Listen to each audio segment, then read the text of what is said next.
Shoot. Yeah. Good morning, everybody. Good morning, everyone. We're just letting everyone join. Oh, cool. Adrian's back. Good to see you, Adrian. Happy Saturday, folks. This is always so much fun. Yeah. Some people are still connecting. Everybody again? Yeah. Got new travelers today. Nancy, nice. Oh, Nancy's coming. I haven't seen her in a bit. I know. I think it was her suggestion, so this is cool. Yeah, there she is. Hey, Nancy. Hey, Nancy. Good morning.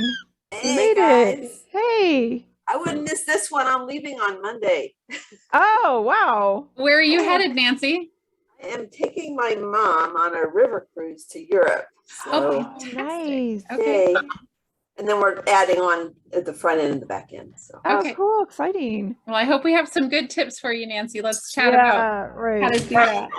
What route are you going on?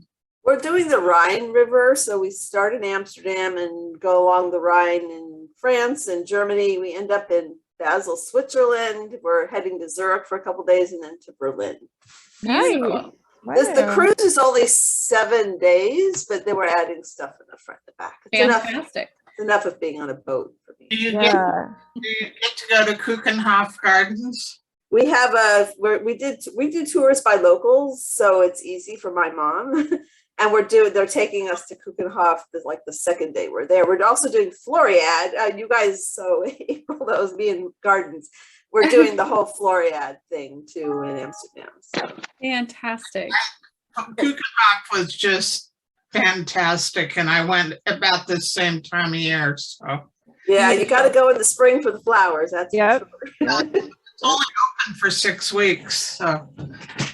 All right. Well, let's get started. It's like 3 minutes after. We got a good crew already this morning. We might have some newbies drop in as we do the introduction, but we'll catch them at the end. So we'll do what we normally do, which is go around the virtual room and introduce yourself. Tell us your name, where you are today, and what you're drinking, because it's coffee chat. So we want to know if you're a coffee or tea person, and we can discuss that a little too. And then once you're done talking, just introducing yourself, just pick someone else on the screen to go next. So I'm going to pick Pamela Green, who's the first person next to me, to go first. So if you wouldn't mind, Pamela, go right ahead and introduce yourself. Good morning. This is, I think, my second chat I have been on. Can you hear me okay? But you're a little soft. You're a little quiet. Yeah. Okay. I'll try to speak. I know I put my speakers up all the way. Okay. I live in Sutter Creek, California, which is a small town in Northern California, and I am drinking what my husband calls a Baba latte. His name is Bob, and he makes me a latte every morning with my almond milk. So he calls it a Baba latte. I love that, Pamela. I do too. You want to pick someone else, Pamela, to go next? No, we're going to go with the other Pamela Andrada. Hi, everybody. I knew you were going to do that, and I would have done that too if it would have been me. It's not really a name you hear an awful lot, I think. So yes, I'm Pam more often than Pamela Andrada, and I live in Santa Monica. Okay. I'm drinking coffee, and I'm just interested. I'm not a very tech traveler. So best I do is a universal plug, so it'll be good to hear what other that's things great. You want to pick someone else, Pamela? Oh, yes. Let's see. Abby, I like your designs. Oh, okay. I'll show myself. Thank you. There you are. Thanks. Hey, Abby. So I'm in Seattle. I want to go to Portugal next month. Lovely. Oh, nice. And I'm looking for travel companions and a cat sitter. Oh. Fantastic, Abby. Love it. And where are you at? I'm sorry, you said Santa Barbara? Seattle. Oh, Seattle. Okay. Hi, Washington. Connie. Do you want to pick someone else that's on the screen to introduce themselves next? Kathy. Hi, I'm Kathy. I'm in San Diego. And what you drinking, Kathy? Just water. Just water. I'm not a coffee drinker. Sometimes I have tea, but. All right. Go ahead and pick someone else on the screen to go next. Adrian. Yeah, there he is. So, hi to everyone. I've already met some of you in one of our previous chats. My name is Adrian. I am based in Edinburgh, the capital of Scotland. And even though it's just past 5 p.m. here, I might get myself a wee bit of a coffee after the chat, in particular latte, because I'm quite a big fan. But at the moment, it's just water for myself. But definitely a coffee person. Good. You can join the coffee tribe with April and I. We have no problem. Sure. Somebody else on the screen, Adrian, you want to ask someone else to go next? Yeah, perhaps Nancy? Okay. Hey, I was going to say, I'm an Outlander lover, so hey. Hi, I'm Nancy. I live in West Los Angeles, and I got up really early. I've already had my double latte. Passover. Got to do Passover baking. So nice to meet everybody. Lovely. Nancy, who else is there? We've got a couple more. Connie. We haven't talked to Connie. Hi, everyone. I'm Connie. I'm actually in Oceanside, but I also live in Glendale and Nampa, Idaho. So I have like 3 places. And I have my cup of coffee with all the, as you could tell, I have my travel mug. Perfect. Nice. Connie. Nice. And I think Lisa is the only person who hasn't gone next. Sorry to join late. I got on my laptop and it said, we cannot detect a camera. And I'm like, I do my Zoom workouts online every day. So sorry, I'm on my phone now. So I think we're talking about coffee, right? Where are you from? Where are you coming from and what's your coffee? I'm in the southwest corner of Washington State, right on the ocean. And I'm actually don't have my coffee yet. My favorite coffee shop opens at 9. And so as soon as we get off here, that's where I'll be. Okay. You're holding out for the good stuff, Lisa.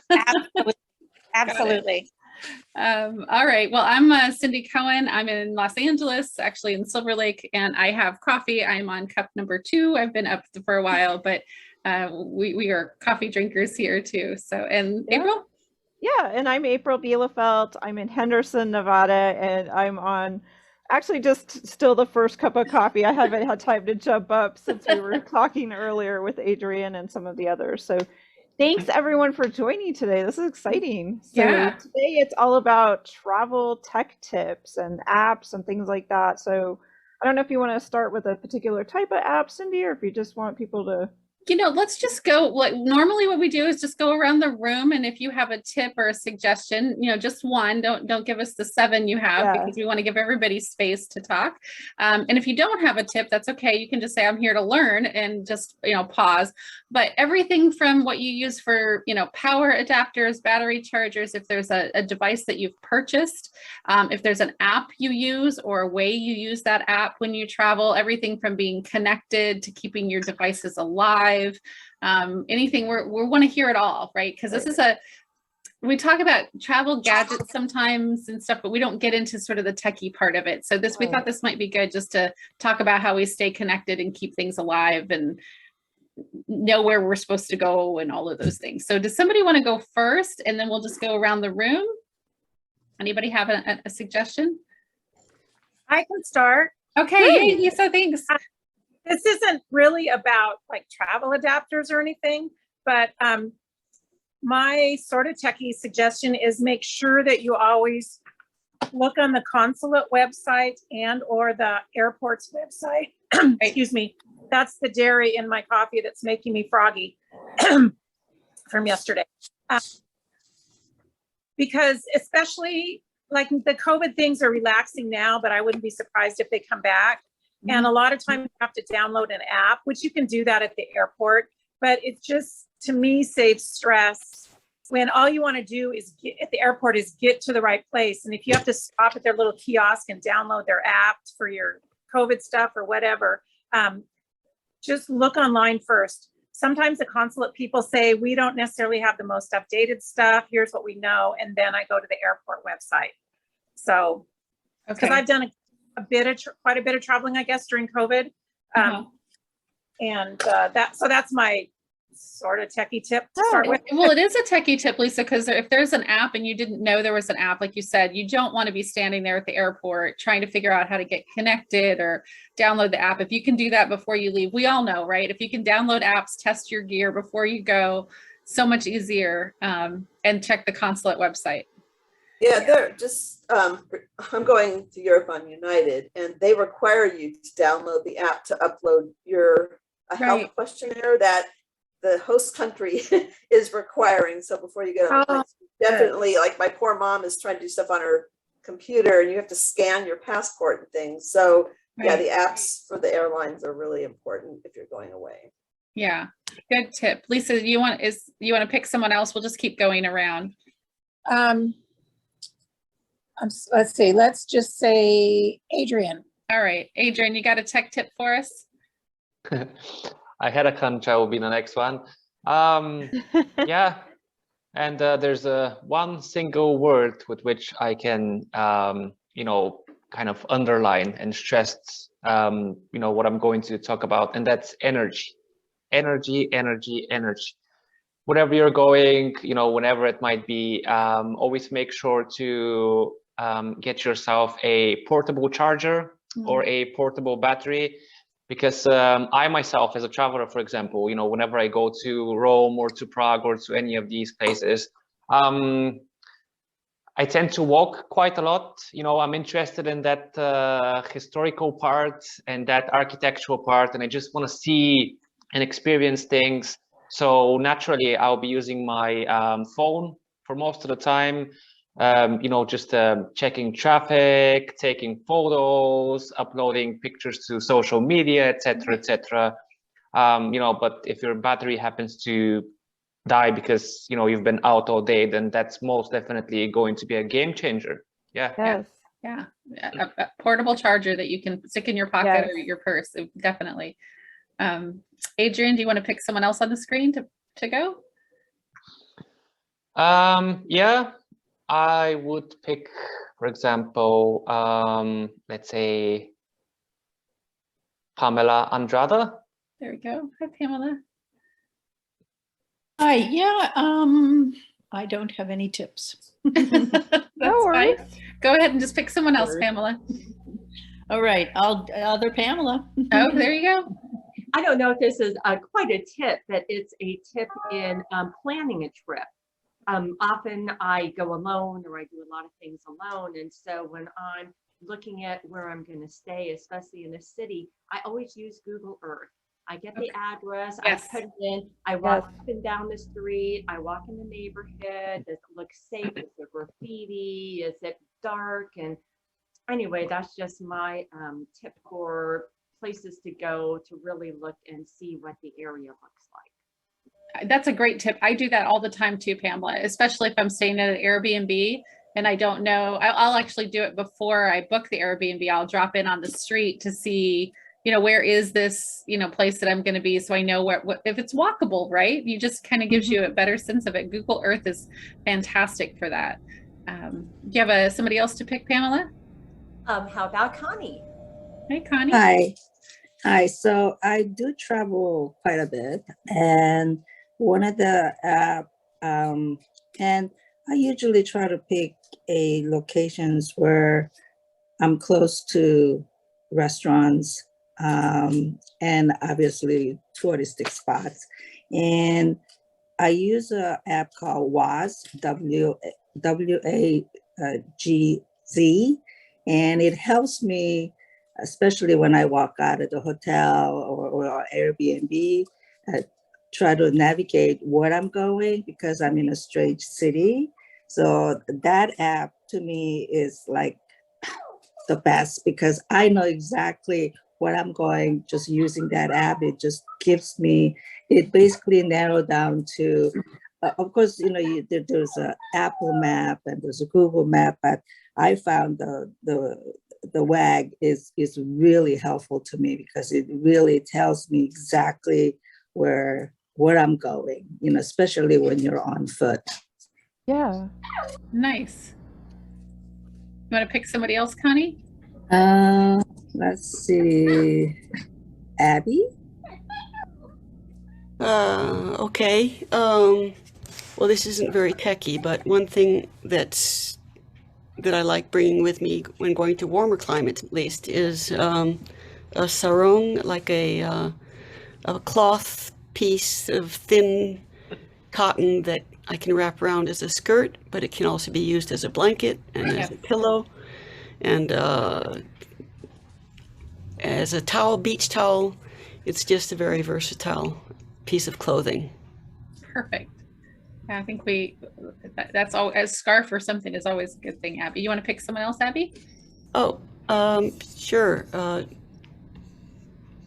Pamela, one of the Pamelas. Both of the Pamelas, I think, have already talked. Oh, they have. Okay. Yeah, that's okay. Let's see. Let's do Lisa.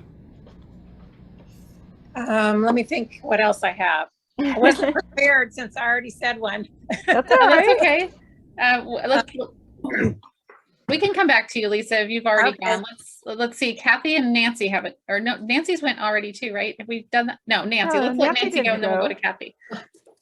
My big thing was trying to figure out whether what do I do for my phone, right? So just for your roaming charges and stuff. I have Verizon. Okay. And when I went to Ireland, I actually got a SIM card when I was there, probably because it was, I don't know, I did that. It was really a big hassle. Yeah, it is.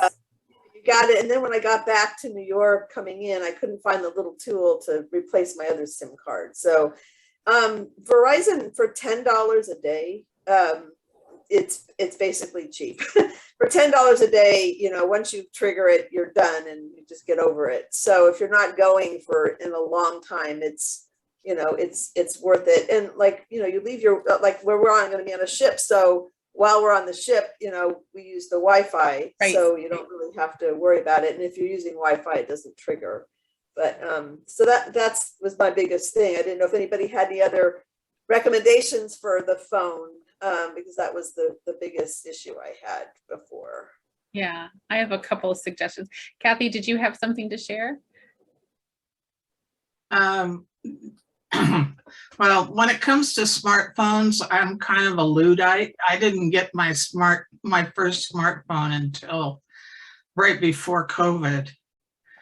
So I only took it on one trip and I didn't actually use the phone hardly at all. Partly because I didn't know how to use it. Right. But for me, my tech things that I can't travel with are my Kindle Fire. Yep. And I use that for accessing the internet. And I also take an old original Kindle that I got in 2010 that I use for reading. And I use that for reading because the battery life on it is much, much longer.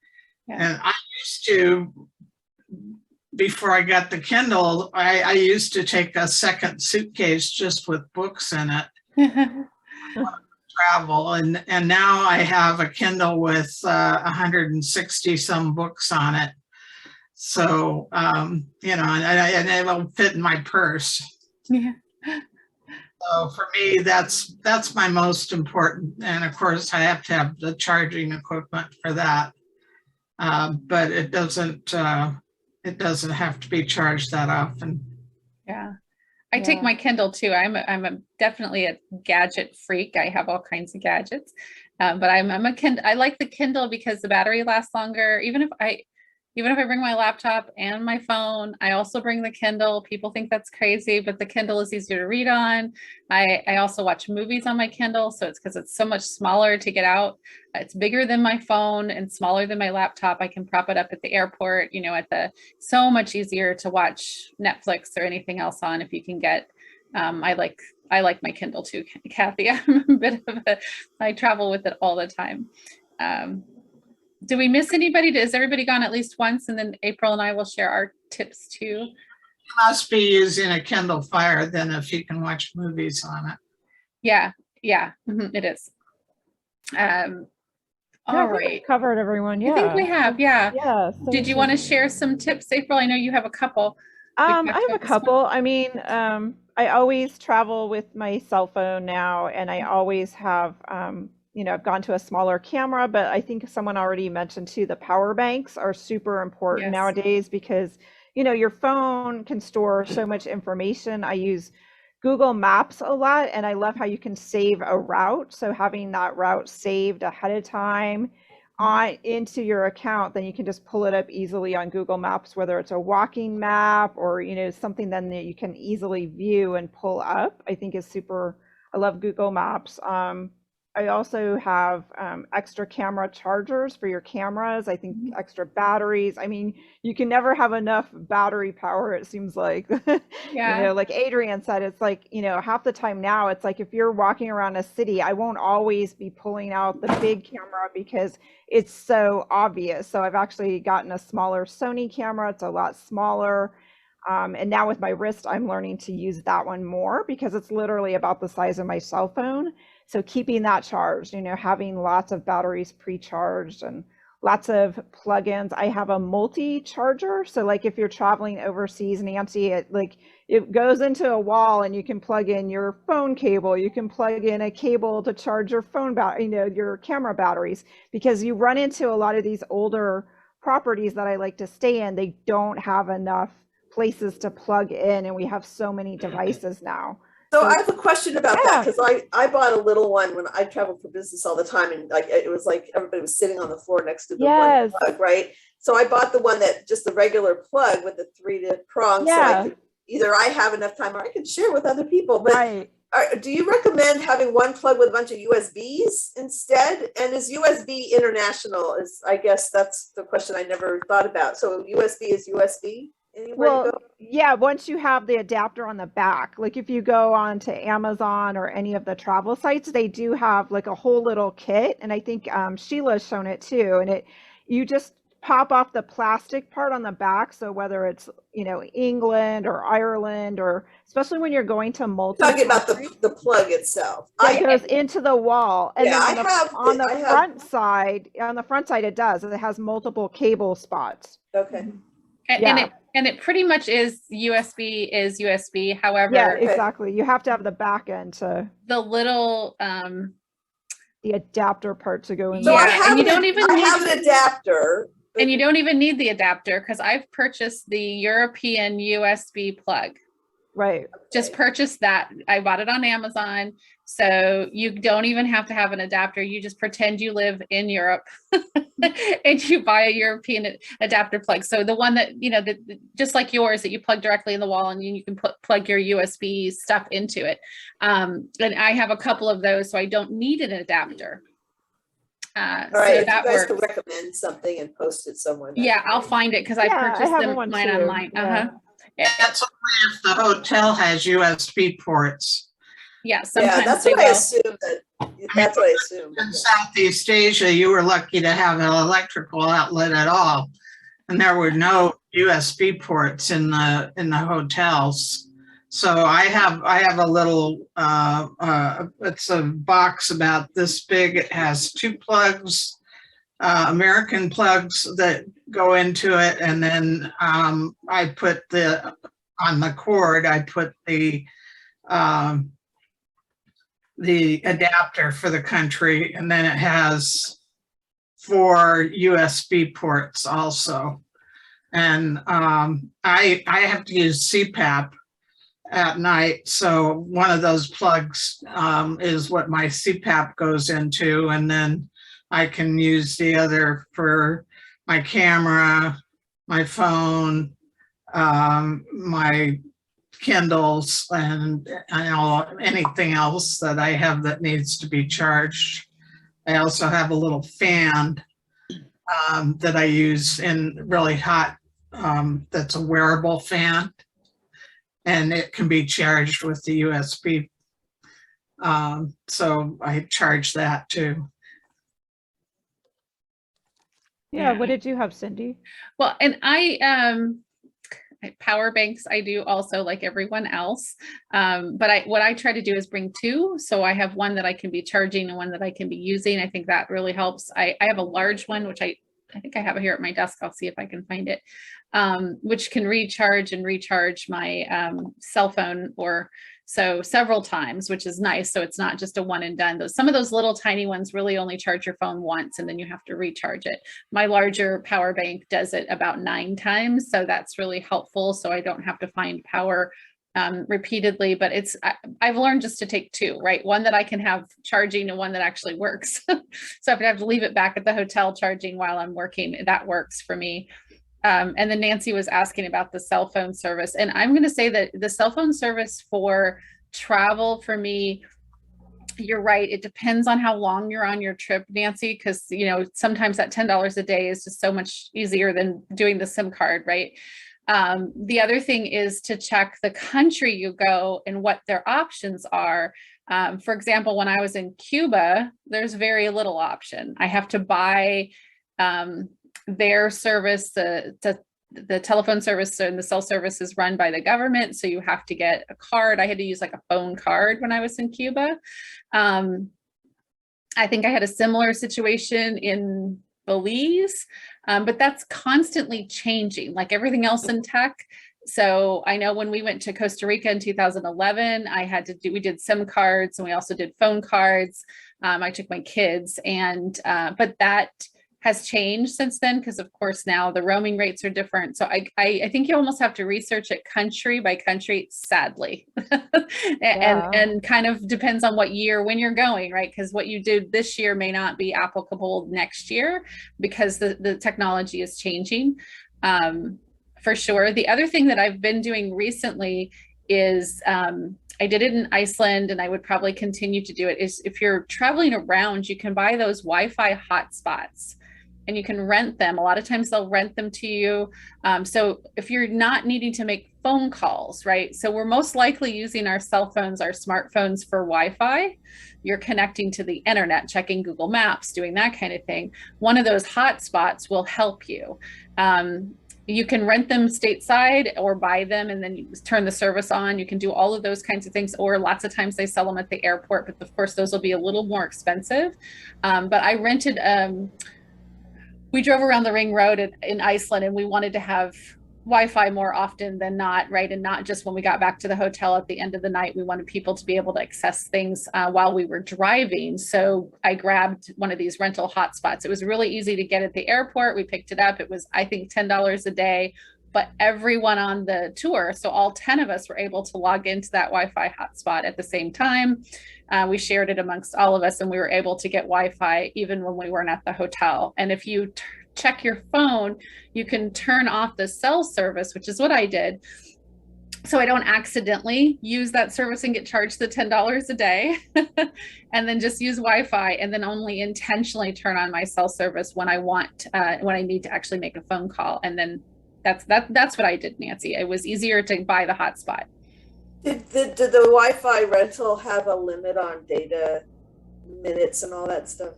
Not the one I got in Iceland. It was okay. Unlimited. Yeah. We have a speed problem when everybody was on it. We talked a little bit about that, like just like waiting until we got to the hotel to upload photos and that kind of thing, but using it for navigation and using it to text each other back and forth so we could, where are you? That kind of stuff. It was so much easier. Mm-hmm.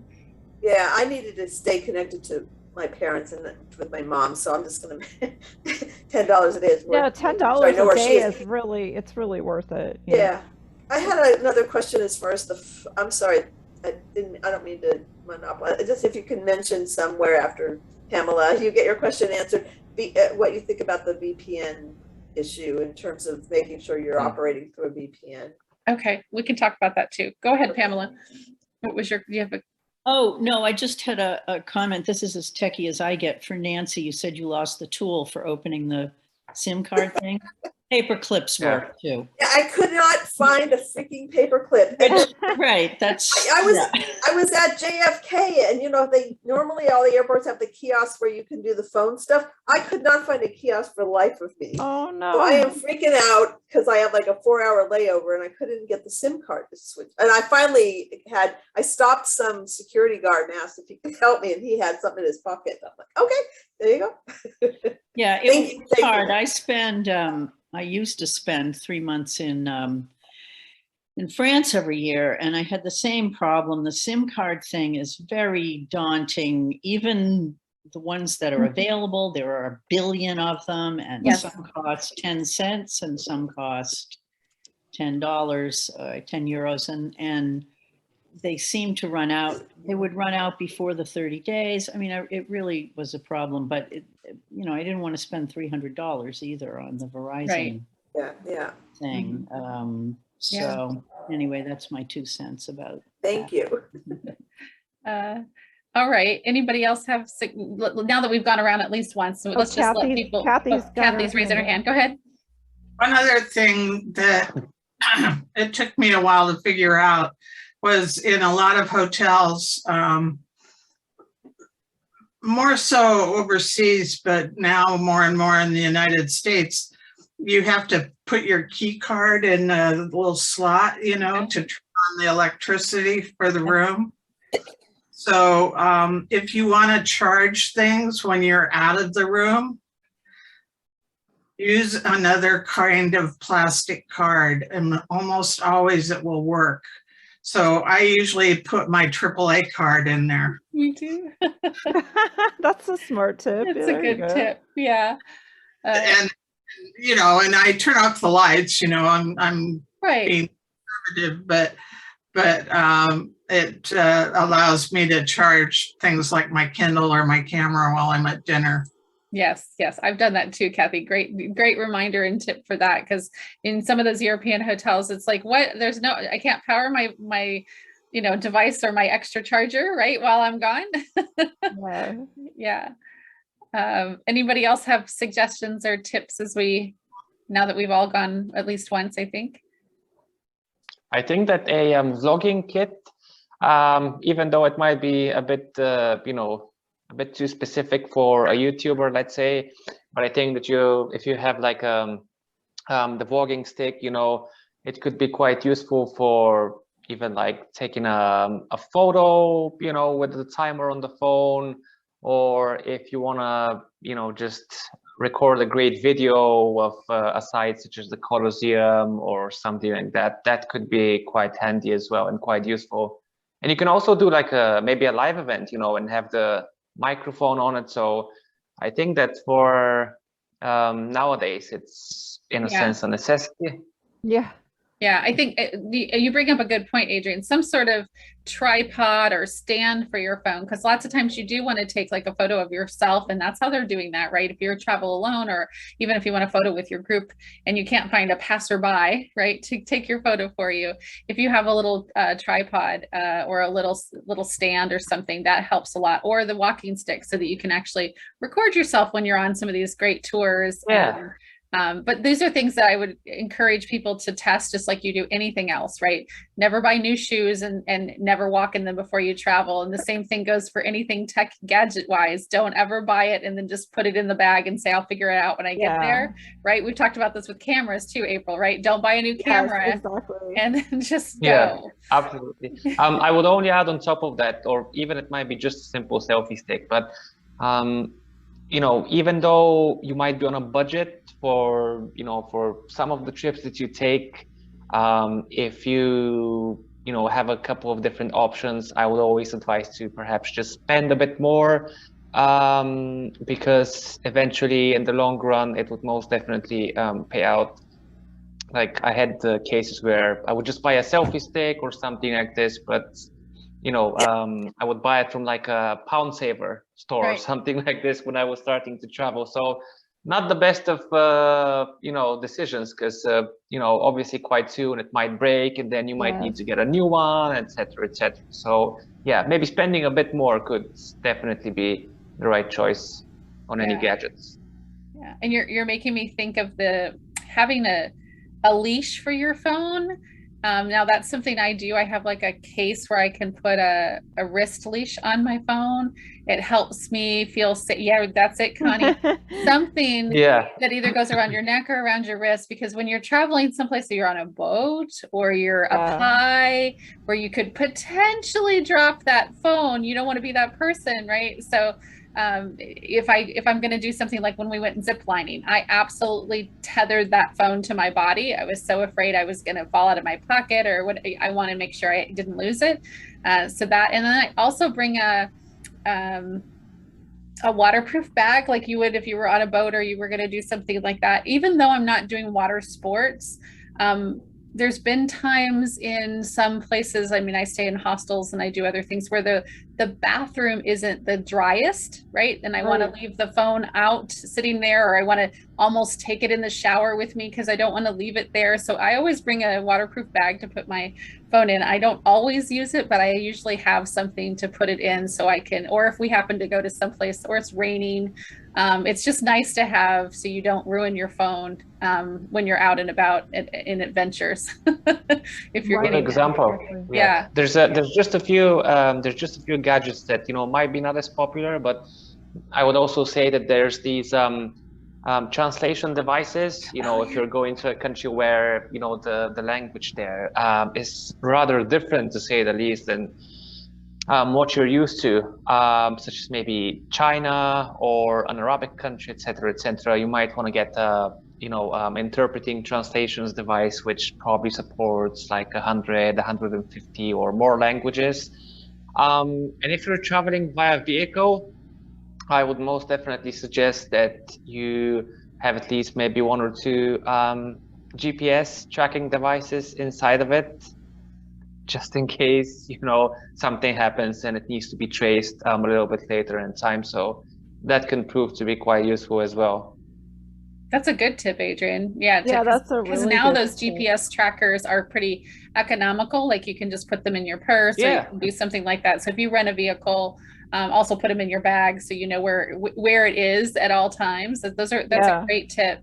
If that's possible, economically, it would help you if you're worried about your bag disappearing or your car you can't find, you parked it. That happens to me stateside. I don't know where my car is. Absolutely, yeah. Be skeptical always, because especially when I was in Rome a few years ago, quite a nice city, lots of sightseeing, but some places are just a bit more dodgy, to say the least, in comparisons to others. So you might want to watch your purse, your bag, your personal belongings, your phone all the time. And probably the best advice I can give in general is just rely on the good old skepticism.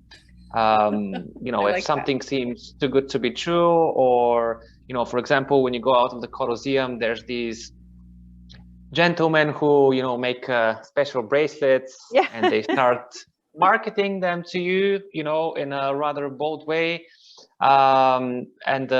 they've just been there for years, and they always have a baby, by the way, and they would be like, "Come on, give me something for my baby, please, like a 10 or 15." But just always be skeptical when traveling around. No, those are great tips. And those little GPS tracking devices, they're showing you can get multi-packs. They're super affordable. So that's, really good advice. That's a good tip. Yeah, it absolutely is. I like that.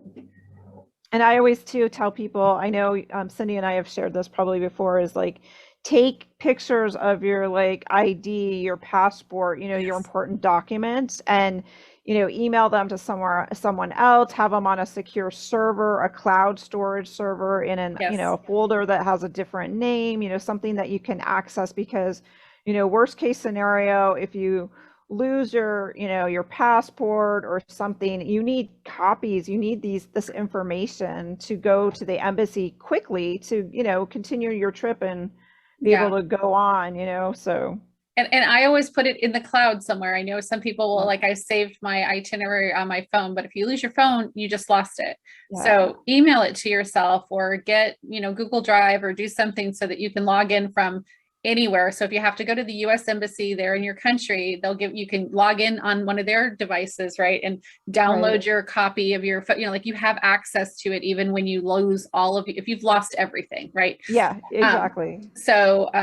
And I mean, those things can happen. You can get hurt and be displaced from your luggage, and your phone isn't working and it died. So make sure you have at least the important things. And I take a picture of my bag. And I've mentioned this before when we talked about travel insurance. If you are wanting to use your travel insurance to replace lost luggage, you need a list of what was in it. Anything over, I think, $50 that's in it that you want them to replace, you have to have receipts. And you're basically going to have to prove that it was in your bag for them to replace it. So they'll probably give you a standard dollar amount, which is probably low. But if you have something like a laptop or a very expensive camera or something like that, you need to have the original receipt from that device if you think your travel insurance is going to replace it. So I've gotten in the habit of when I buy something that I intend to travel with, I scan or take a photo of that receipt of all the documents and put it on the cloud so that I can get to it from my Google Drive at any time. So if I travel with it and I can find it. So that's definitely something I learned the hard way of, like, you're not going to get any of that stuff replaced. And taking a picture of the inside of your bag will help prove evidence that this is what the outside of my bag looked like, and it was full and it had all this stuff in it. That might help you get the travel insurance to, replace those kinds of things for you. If God forbid you have those problems. Right. But you got to prepared, you want to think about that. I did drop in the chat there for you, Nancy, the link to what I was talking about. So you don't need an adapter. You just buy the European plug. And that has been super helpful for me because I only use the adapter when I actually have to plug in like my, something like my laptop or something that I need an adapter for. I use these when I need to plug in anything that requires USB. So, okay, and then April put another one in there too. Yeah, that's the one I used like the last time I tried, a couple years ago, and it worked great. Yeah, thank you. They're really inexpensive. They're not very much. Yeah, so I'm gonna buy one for my mom. South Africa uses a completely different adapter, though. Yeah. So always check before you go on your trip online about what adapter you need for those countries. Yeah. Yeah, no, and that's great point. Why I have one that's got all the, I can go to Japan or wherever. Yeah. If I can just show you, like here in Scotland, for example, this is the type of adapter that they're using. And when I came, obviously more than 7 years ago, everything was so strange. But this is a really good point with the adapters, because unless you're prepared, then you might be facing some difficult time. So always do check. Super true. Yeah. Cool. Any other tech? Nancy, did you have a question? No, I just was wondering if you guys do have any opinion about working through a VPN instead of directly to the Wi-Fi in countries for security. So my comment about that, Nancy, would be do not use, I'm sorry, I have a screaming cat. She's a baby. If you hear that, yeah. Can we see her? Yeah. She's my bottle feeder. Oh my God. So cute. You could hear it was really young. Yeah, she's really loud, and I'm sorry. Maybe she'll drink some milk and be quiet, but maybe not.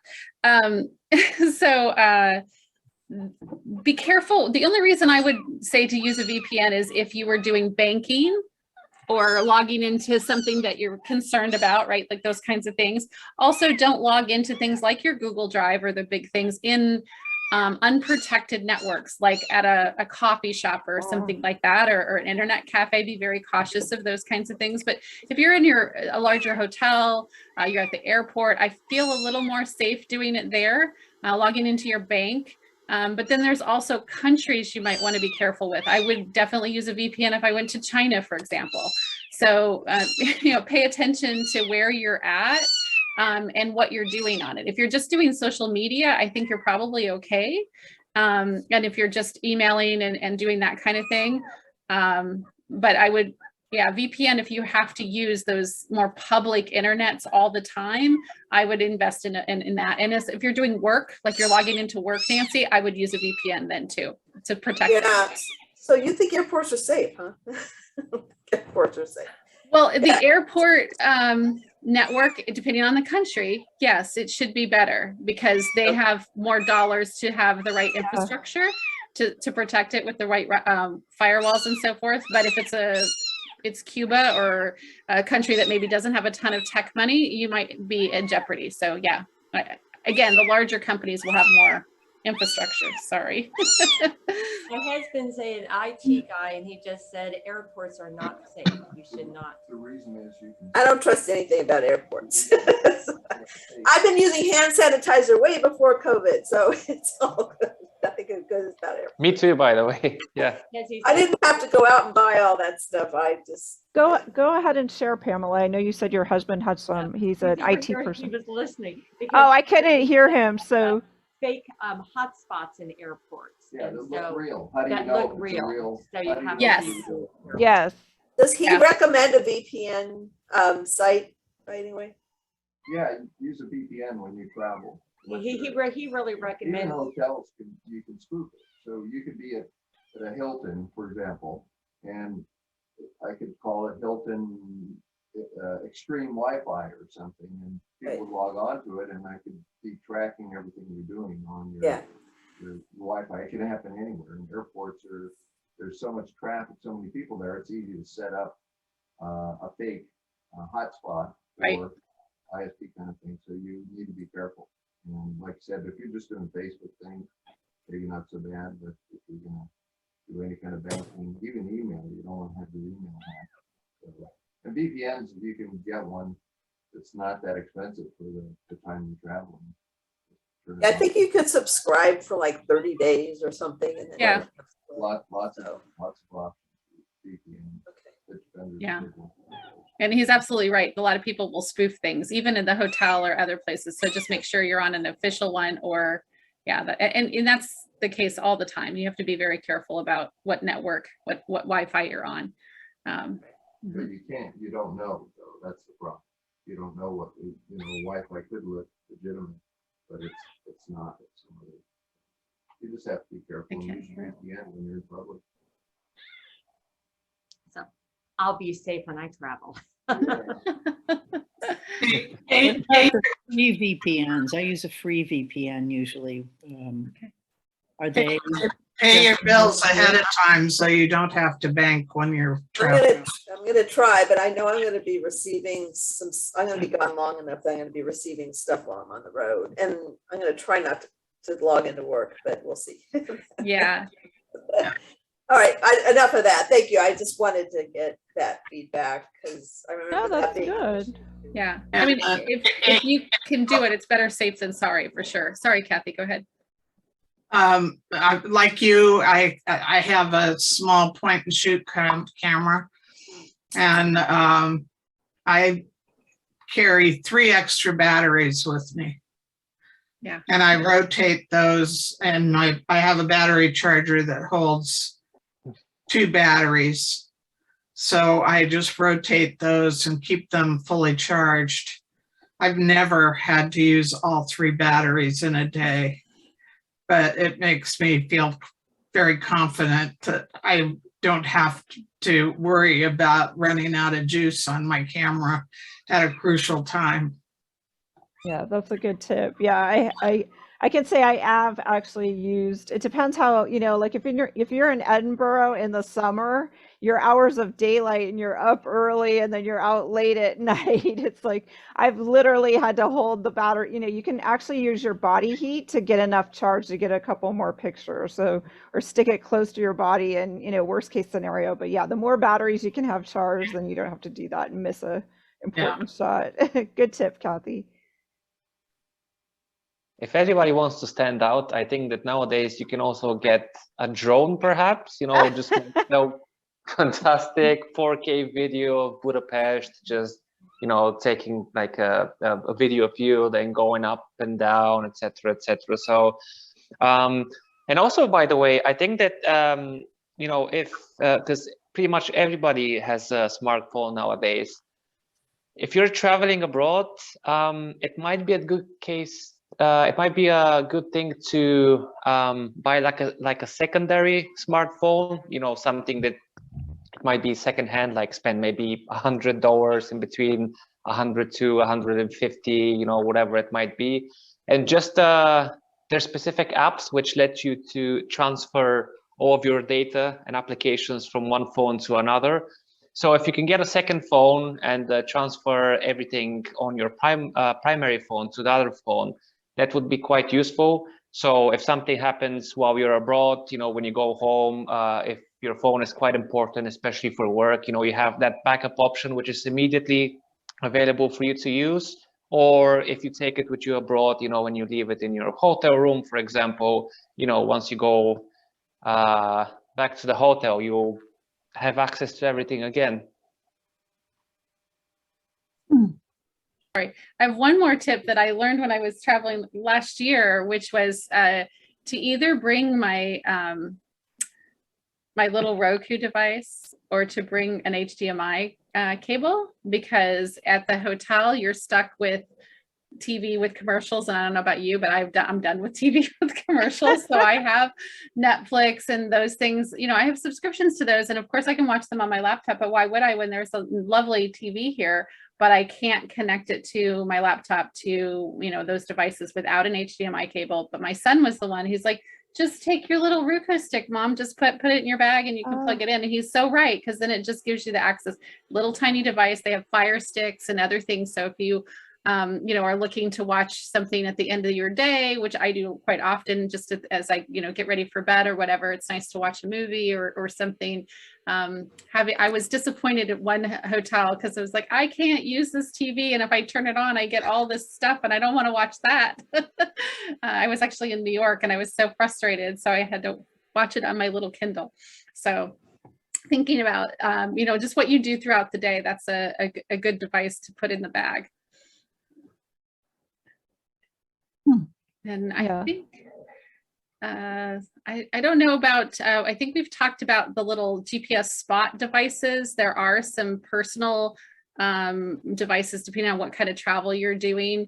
They're used for hiking mostly. But if you're out in the middle of nowhere, let's say, you know, you're going to go somewhere where you have limited access to cell service and Wi-Fi, and you're not going to have access to that when you're out and about during the day, those kinds of devices will connect you to like emergency services, and also make sure your friends and family know physically where you're at all the time. Like I said, I think it's called Spot is the most popular one. It's a GPS tracker for hikers. Like somebody who's going to hike the PCT or the Appalachian Trail, they would get something like this so that they would be able to call for emergency services. So it texts the emergency services if you need it. And it also provides like a beacon as to where you're at. But somebody suggested that to me when I was planning my trip to South America, because I knew there was going to be times we were going to be out hiking and walking, and I wouldn't have access for a couple of days to Wi-Fi. And so that's not a bad service to think about from a gadget perspective if you have that situation, just from a safety perspective. Just to quickly add to that, because when you said a beacon, I just remembered of an app which became quite popular some time ago. Has anybody heard of What 3 Words? No, what? It's an app. It's an app, yeah, where it's basically like a Google Earth in a sense. You know, it's a map of the entire planet, but it's being in a sense scaled down to like 1 square meter of like a rectangular form. So pretty much the entire planet has been covered in that sense. And so once you click on one of these squares, wherever they are, each square has a unique 3 words to them.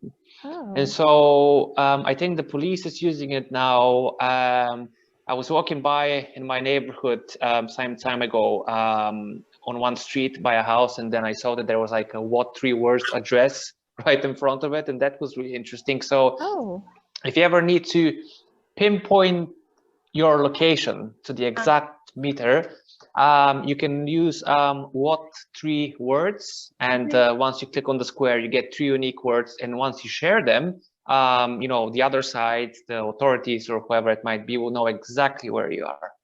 Wow, that's tip, a great one, Adrian. I'm gonna look into that. I just looked it up. I'm gonna put it in the chat. That's amazing. Yeah, I just remembered. Yeah. No, that's great. Thank you for sharing that.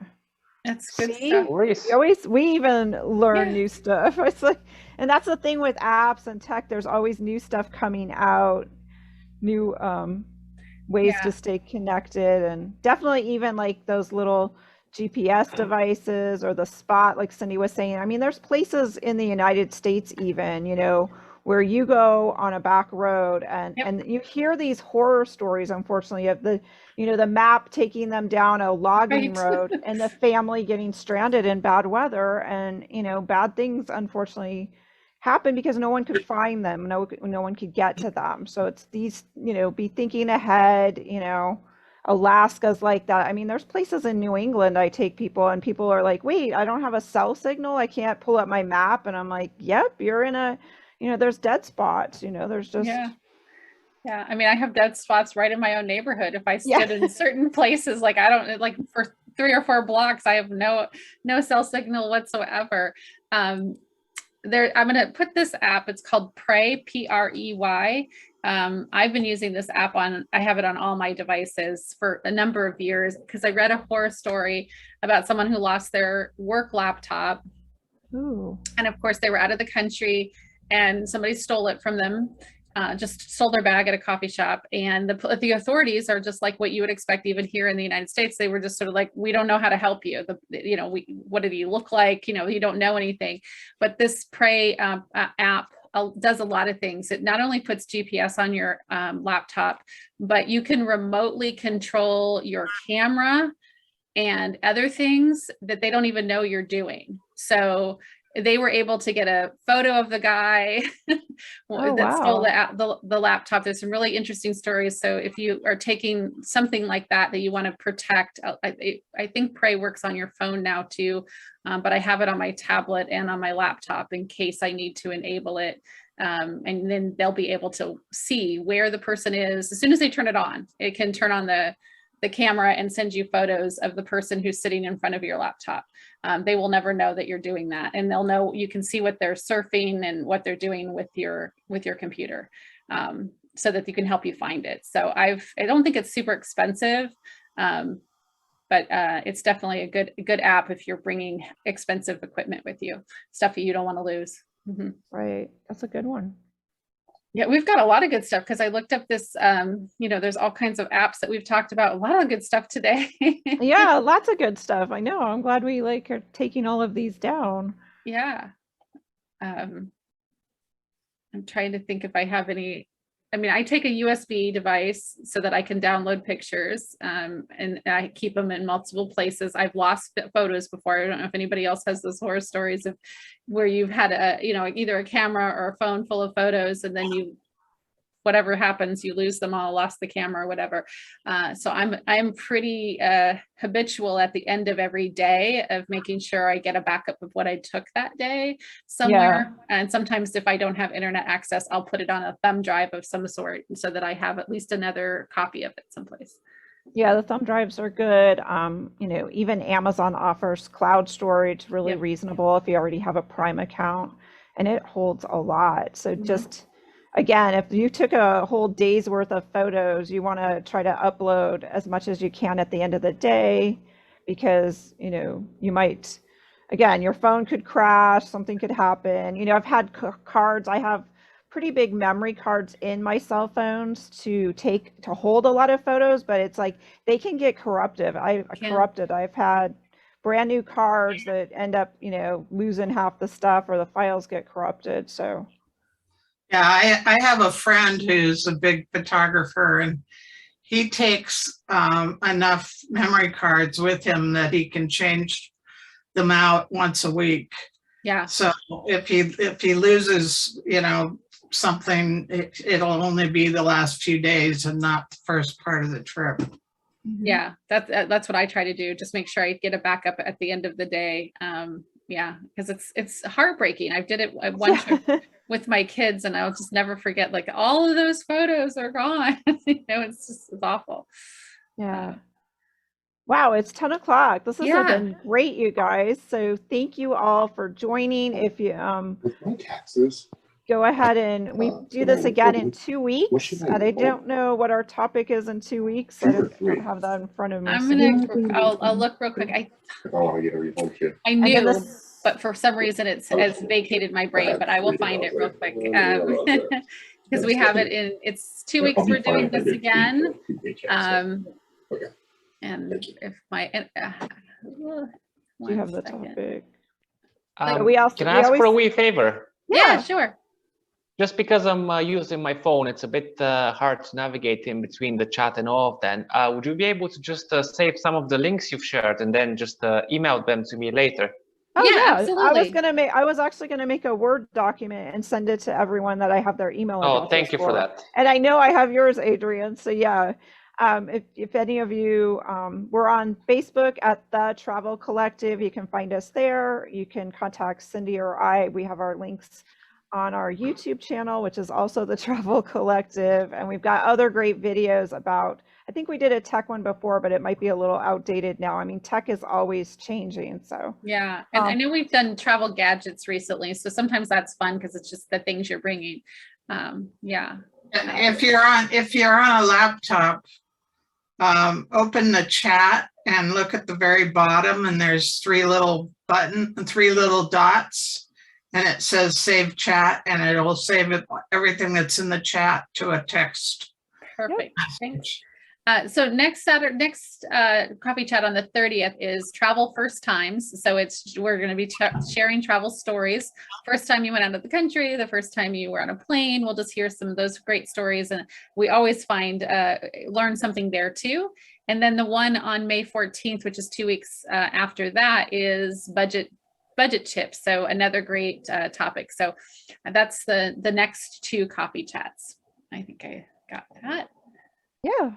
All right, guys. So thank you so much for joining us. Have a lovely Saturday. We'll see you back here in a couple of weeks. Thank you, everybody. Thank you for having us. Thank you. Good to see you, Connie. Thanks for joining today.